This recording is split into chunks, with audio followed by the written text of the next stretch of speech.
Shaunté, you got me figuring out ideas on my passion and purpose. Now what? Don't worry. I've heard this several times. I got something for you. Stay tuned. Welcome to the Caregivers Lounge, where we dive into the laughter, love, and lessons of caregiving. Because let's be real, this journey is unpredictable. I'm Shaunté Newby, your host, and whether you're caring for aging parents, deep in the caregiving trenches, just starting out, or simply curious about this world, you've found the right place. Here, we share stories, swap insights, and remind each other that no one has to do this alone. So grab your favorite drink, get comfortable, and let's unwind together. Hey, y'all, it's Shaunté. Welcome back to the Caregivers Lounge.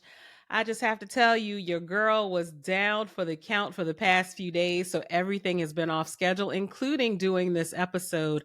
I have a little bit of an allergy issue, and it's so serious that I actually get shots for it every 2 weeks now. I was getting them every week, but when they went over what I'm allergic to everything. I'm allergic to life. I'm allergic to grass, trees, working out. I'm allergic to everything. So all that to say that my immunotherapy treatments is loaded with everything I'm allergic to. And right now we're at a high elevation of grass pollen. And if you are from the area that I'm from, the 757, it is hot.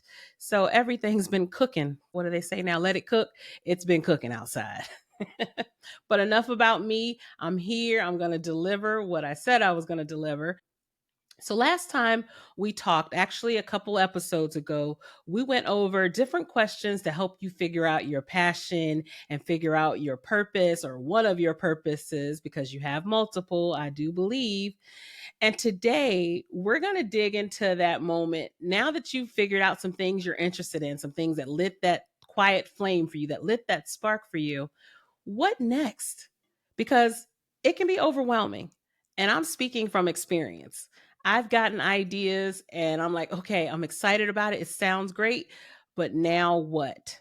So, how do you take that whisper and turn it into something real? Okay. So, first things first, do not brush it off. That thing that lit you up inside, don't brush it off, because here's the deal, that idea came to you for a reason. So, what I recommend you do is jot it down somewhere safe. Use a notes app, a journal, some sticky notes on the fridge, wherever you can come back to it and try to flesh it out a little bit more. I usually keep things in my OneNote, or I have a notes app on my phone. I've actually written things down because for some reason, sometimes things hit a little bit differently when you write it on paper. So it just depends on what the spirit says and what mood I'm in. Because here's what you should remember is ideas don't always arrive fully formed. That's the part that's usually scary for me. I have the vision of what things look like a year down the road, but then I'm trying to figure out, well, what do I have to do to get to that point? So sometimes the ideas will show up and just say, hey, let me cook a little bit while I'm sitting here. And that's what you got to do. And let's just honor it. I say, again, do not ignore it. And by saying do not ignore it, let me share an example with you personally, actually. I thought about doing career coaching and career strategy for years while I was fully employed. And the idea would come, I can picture out what things were going to happen, who I was talking to. And I was like, oh my God, how do I get started? So to honor that idea, I don't know how, but the business name came to mind. So I bought web addresses. I bought addresses about 7 or 8 years before I even used them. Today, though, I feel like times are different. We have a lot more tools to kind of think things through. So we're going to explore that a little bit more. So now you got the idea, you have it written on paper or your notes on your phone, on your OneNote, whatever you're using. Now it's time to do a little research. And again, these days, research is actually a lot easier, to me, it is anyway. This is the point where you start to peel back the layers. Here's the deal. Do the searches without any pressure.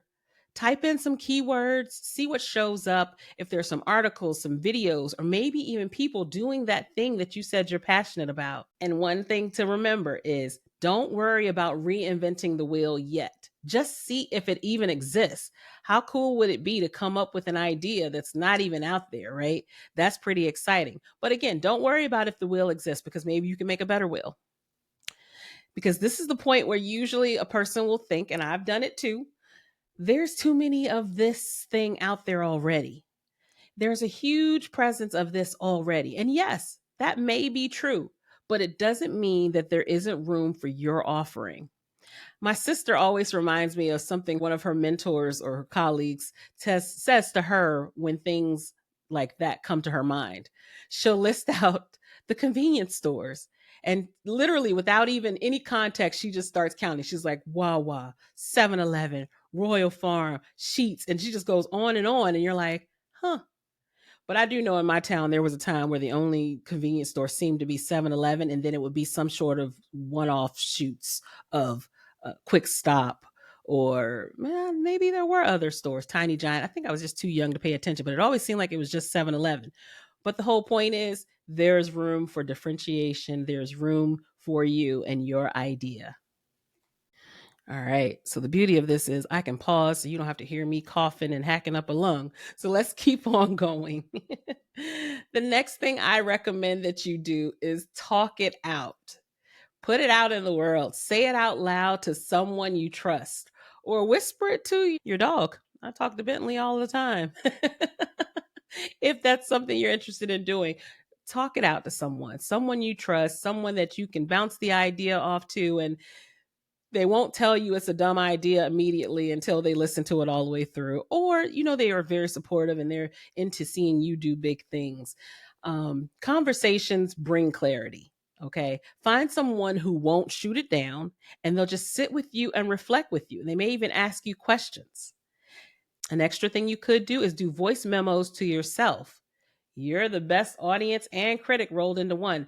I know there have been many of times I've said some things and recorded it, and then once I listen to it, I'm able to flush the thought out a little bit more, or maybe if I said this, maybe it sounds differently. Now I'm going to give you a warning. I know this from experience. When you start telling people, I say keep the circle small, because here's one thing. When I tell people that I'm about to do something or I'm thinking about doing something, hey, I'm thinking about writing a book, the person, and they know who they are, they usually become my accountability buddy that I didn't ask for directly. But it's not a bad thing. So what happens is my friend will be like, "Where's the book?"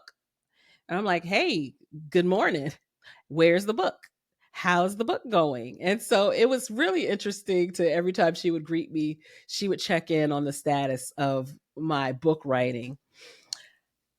I also saw the positive in that, though, right? To me, it was a sign that what I put out there, she and others believed in it. Because if they didn't, they wouldn't follow up.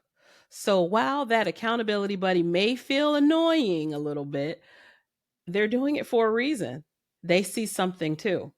So they want to see you do what you said you're going to do, and they're looking forward to it as well.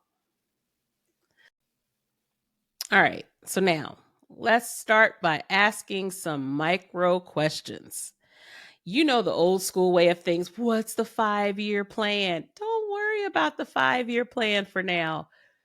I think you should just ask, what's the next best step? Check if there's a podcast about it. Is there a local meetup? Are there courses available?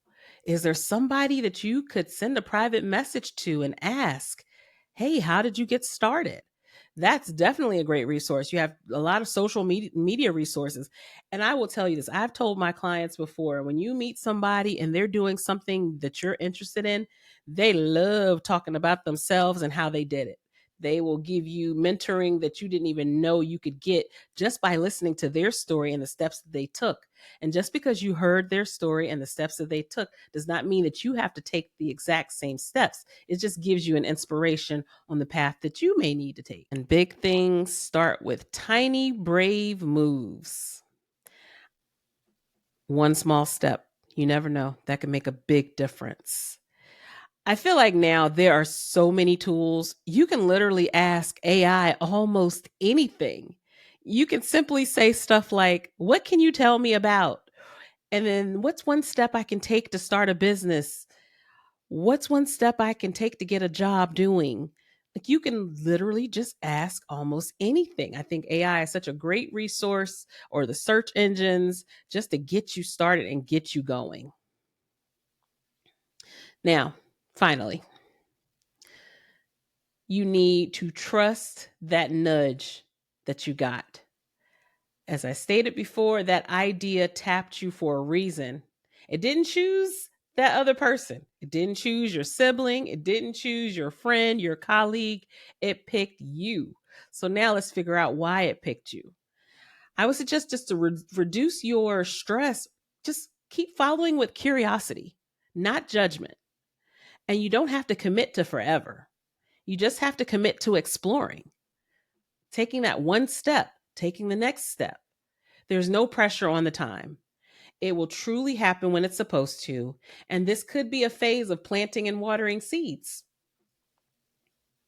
I truly believe that. So, in closing, passion and purpose don't come with a GPS. They come with breadcrumbs, and they really do. And the idea that landed in your head, that thing you're so passionate about, is one of them. So pay attention to it, honor it, research it, talk about it, keep taking steps towards it. Catch you next time. And as always, take care of yourself the way you take care of everybody else.